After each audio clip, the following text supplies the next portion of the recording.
Thank you all for attending today. I'm going to just jump right into it because I got a lot of good information to go over.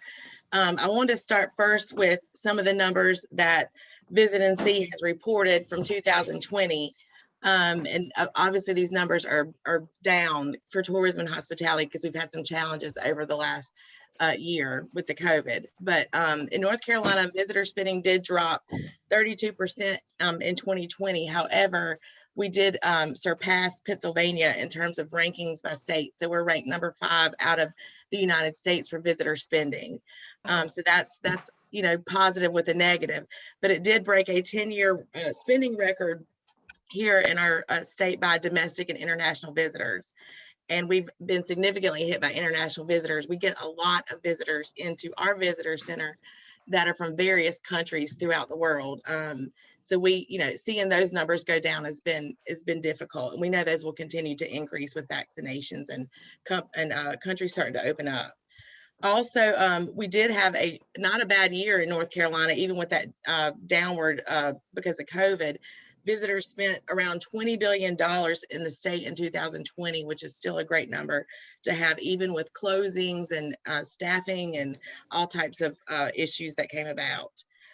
Also, tourism support workforce decreased 26% in North Carolina, and payroll dipped as well, obviously 25%. Our state tax receipts as a result of domestic spending decreased 26%, and then local tax receipts decreased about 21% as well. One of the biggest issues that we are facing right now in our county and also statewide, and probably you all are as well, is the labor shortage.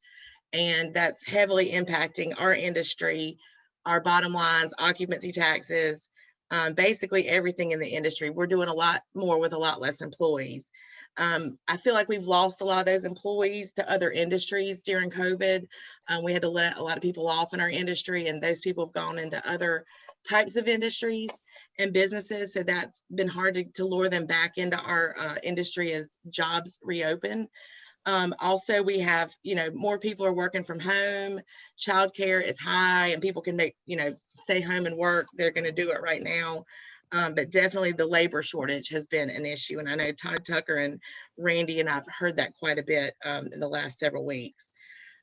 We've got, hotel general managers cleaning rooms and doing multiple jobs here in our county alone.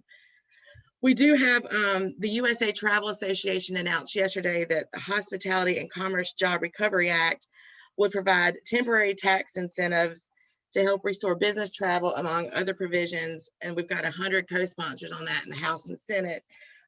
So that there's a lot being done to help with the labor shortage here in the area and also in our industry.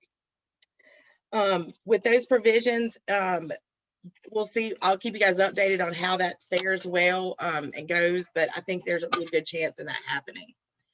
Looking at some of the things in the industry, golf had the best year in history, boating industry as well, cycling, outdoor activities are still leading the way here in our county. If you look at our state parks, they're at basically full capacity on Saturday, Sunday, sometimes on Friday. So we're trying to help with that overflow and provide brochures and information to the state parks to kind of get those people spread out throughout the area. But outdoor activities here are again leading the way as the COVID pandemic continues with our new normal, but those are still very important things to us. Also, we like to look at everything as a whole for our industry because it impacts our industry. We do have people that fly into the Greensboro and Charlotte airport and rent a car and come here. And looking at flight information, basically I was on a seminar yesterday with the U.S. Travel Association, and they mentioned about every airplane right now that's flying is about at 100% capacity. Anybody that's flown the last couple of weeks can tell you that as well. We don't have as many airplanes flying, and we also have a labor shortage in that market too. Flights are being canceled due to low staff. Airplane tickets fell slightly in May, but they're coming back again in June, and the price of the tickets going up as well. Again, all these things impact us here as well. This past Sunday, they screened 2.1 million passengers, and that's the most single day since the pandemic has started. So again, we've got a big increase happening here with air travel. So that will impact our area too. We are mostly a drive-in destination. Majority of our visitors come from North Carolina, Virginia, South Carolina, Georgia, Pennsylvania, and Ohio is always in the top 5. So again, we're targeting those drive destinations, but again, the airport industry does impact us. Looking at our occupancy tax collections for the hotels, that's how we're funded. Tourism funds our visitor center and all of our staff. So from April 2020, which was when we hit rock bottom, to April 2021, just looking at month-to-month comparisons, we were up 270% in occupancy. So we've had an influx of visitors coming to the area, and we were up 34% from March 2020 to 2021. So we are seeing an influx of visitors to the hotels. Majority of the hotels are full on the weekends. We're seeing business travel here start to slowly return, small meetings for our area. Also, lodging in the U.S. mountain resort destinations is surging for the summer. If you talk to Primlin up the road, I mean, they are at 100% capacity pretty much all the time. And that is going to be a continuous trend with mountains and the coast thriving heavily during the pandemic. Those areas have done very well and had some of their best years. AAA announced yesterday that we'll be 47 million people on the roads traveling this July 4th, Independence Day weekend and week. So travel volumes are expected to fully recover to pre-pandemic levels very shortly. In fact, this will be the second highest Independence Day travel volume on record since 2019. So we're starting to see a bounce back very quickly, and we'll probably see some gas prices fluctuate, obviously, too, in the next couple days. Also, we are looking at Americans and what they're doing, what they're planning, and 3/4 of American travelers will take at least one vacation or getaway over the next 3 months, whether that's a day trip, an overnight trip, a last-minute decision. We're seeing a lot of last-minute travel decisions happening and taking place. Looking at lodging reports for year to year, 2020 for North Carolina, again, was rough. We were down 45% as a state, but we ended 27% better than the average, the state average. So again, various areas of the state had very good occupancy, like the Sandhills region where Pinehurst is. They had very little decrease. Duck and Corral on the Outer Banks had huge years. Hendersonville, western parts of the state had some very good months. The places that are still suffering that impact us are going to be meeting destinations like Greensboro. We get quite a bit of people that come visit when they're at a convention in Greensboro and Charlotte. So those have not gone back to obviously full capacity, but they're heading in that direction. So that's impacted us overall. And bus tours, we've been impacted by significantly. They're starting to pick up again, but they've slowed down quite a bit. The average daily room rate in North Carolina is $89.26, and that was down 15% from 2019. Our average daily room rates here have not really been impacted. If you go right now to book a hotel room at the Hampton Inn, it's probably in the average of about $130 to $150 a night. So we're actually a little above average for average daily room rates, which again is good and impacts the bottom line, especially with the labor shortage. Also, we have seen the trends looking at South Atlantic states. We're actually faring well than some of those as well since the pandemic started. Also, let me share my screen and just show you guys some of this data here. Does everybody see that? Let's see here. So that's looking at our travel spending losses for the U.S. nationwide in North Carolina. You can see what's been lost in the taxes. That's March 1st to December 31st, 2020, compared to 2019. And then you see the year-end lodging data. And looking at Airbnbs and vacation rentals, again, in our county, they have done very well. We've had several new ones open. A lot of entrepreneurial spirit here in the area with new businesses being created that are related to hospitality and tourism. Commercial lodging obviously was down. That's going to be your hotels. and compared to, what you look at here, occupancy was up 14% for Airbnb, HomeAways, home rentals, vacation rentals. Also, year-end lodging comparisons, looking at us versus South Carolina and Georgia. We like to look at our competitors. Those are usually our top competitors for room nights. So you can see that, South Carolina did very well, and so did Georgia. Again, with the beaches areas have fared very well, and some of the other parts of those places. The more visitors we bring into the state this summer, that's definitely going to be a big economic boost to North Carolina. And we know that from Memorial Day weekend, this past Memorial Day weekend in North Carolina, throughout the country, there was 37 million travelers on the road. So we know that people got out. There was pent-up demand, what I like to call revenge travel. It's a real thing.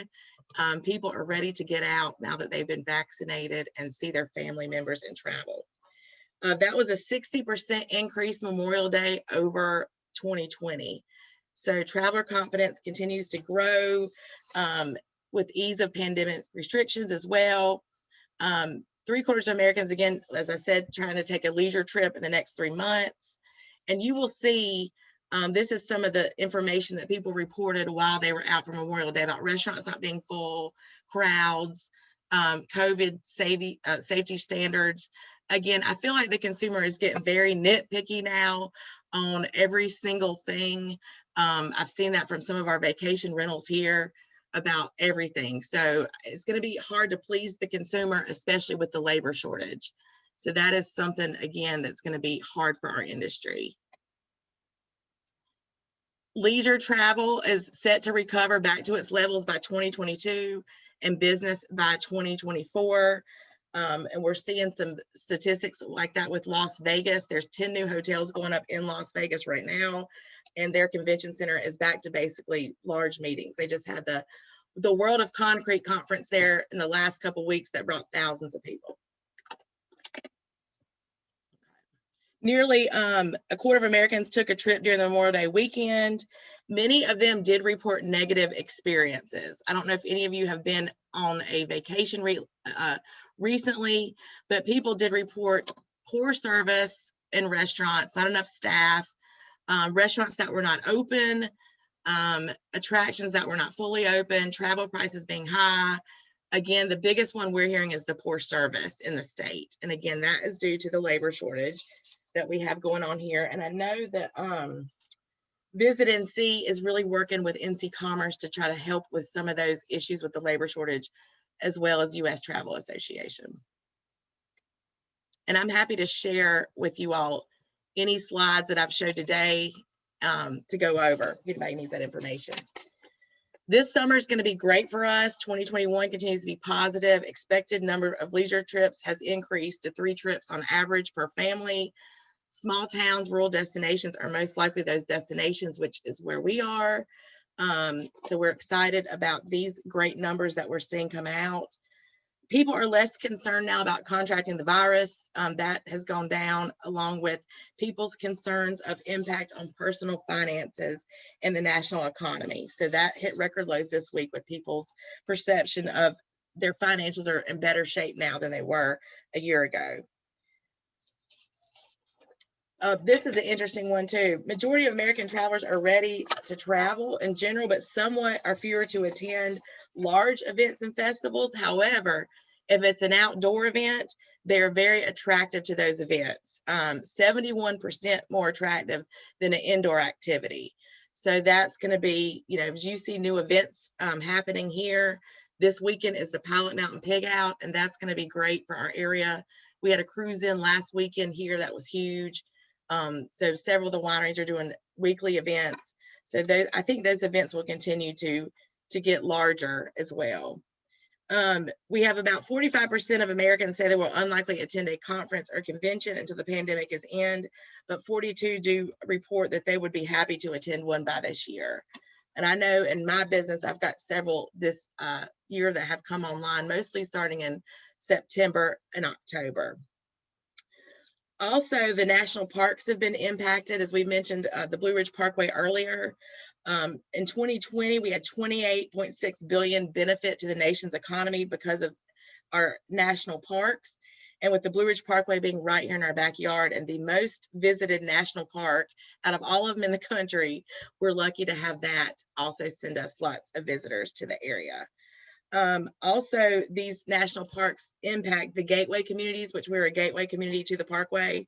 And they have impacted us with about 1.3 billion across the country because of us being gateway communities to the parkway. They send us lots of visitors.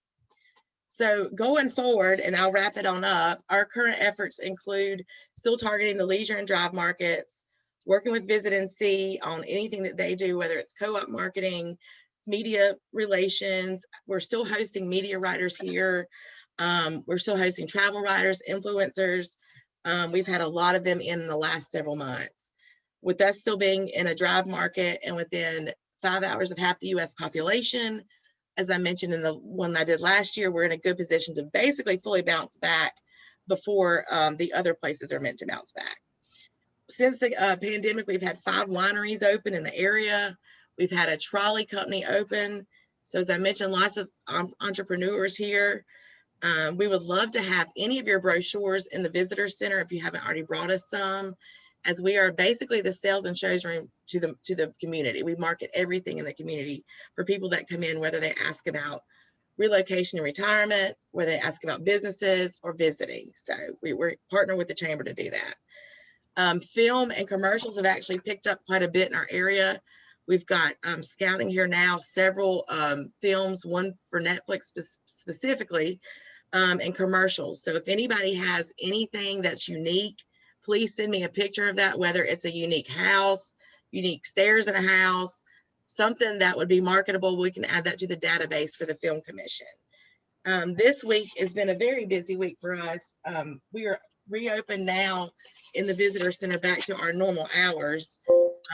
So that's good, but we also have a large news crew filming here, and Randy and I are part of that for the next several days. So we're excited about everything happening here, and if there's any questions, I'm here to answer those, or I'm just glad to be on this. Thank you so much. Well, one thing I wanted to bring up too, while we look at some other questions here, Jessica, is that, you know, since my time here, I haven't been here as long as Jessica, but it's ironic of the kind of the love-hate relationship about Mayberry here. And, you know, there are people in the community who believe that, you know, too much time and effort's being given to the Andy Griffith and the Andy Griffith Show and Mayberry. But I think one thing that Jessica has taught me is that we're a lot more than just Mayberry. And Jessica, you could probably expand on that. I mean, obviously Mayberry is still the hook that brings our visitors here to our visitor center. And then obviously in the last several years, we've seen an influx of, you know, other types of visitors, like those going to the wineries, couples getaways, romantic getaways. And it's Mayberry is obviously the icing on the cake, but everything that goes into that cake is every part of the tourism industry, whether it's the state parks, whether it's the wineries, the greenways, the Blue Ridge Parkway. We have so many things to market here, and we're so lucky to have those things and have people that are opening businesses up and continuing to expand and grow their businesses. So, you know, to be in this position is great for us, and to have that brand of Mayberry, we could never pay for what that brand cost, and everybody else would want to claim it if we didn't claim it. So well, it's one of the big arguments certainly is that the generation that knew Andy Griffith or grew up in, you know, his show ran from 1960 to 68. Well, my age, baby boomers and beyond, are dying off, getting older. So, you know, how can we sustain that? I don't know. Personally, I believe it is this group that loves that show and loves Andy Griffith. I think has many more years ahead of it. And, you know, we also have a state park here in Pottle Mountain State Park that got over 1 million visitors, I think, right, Jessica? Yeah, 1 of 6 out of the state that got 1 million visitors. in A 2020. million people visited that park that's right in our backyard. In fact, I've met a group of people recently who are local people that have never been to Powder Mountain State Park. And if you're one of those people, you need to go there. And it doesn't cost anything to do it. Now they have a beautiful visitor center. But one of the other, John Tarn asked Jessica, are the hotel revenues included with the tourism, some of the tourism numbers that you showed us? Yes, they are. That would include everything in the industry. So even some of the things that don't get included that really upset me looking at the state numbers would be like your local pool cleaner that cleans a hotel pool, because that obviously impacts that type of industry. But all the occupancy tax revenues are included in those numbers for sure. But there's little things like that slide through, that don't get counted that should. Right. I traveled to Mebane recently, about a month ago, to the Tanger outlet there. My wife likes to go there, and I was surprised that COVID people were still, all the stores there required masks. So is that still the case, that people that may be traveling, that there could be private businesses, hotels or whatever, that will require that you wear a mask? Yes, from what I've seen in the trends, it's basically up to the business and the business practices. So, people can make that decision. I've noticed the last several weeks when I've gone into several stores, there's a new sign that says if you've been vaccinated by the CDC, you don't have to wear the mask. So I guess it's just, depending on what the visitor, what the operator wants to do for the visitors coming in.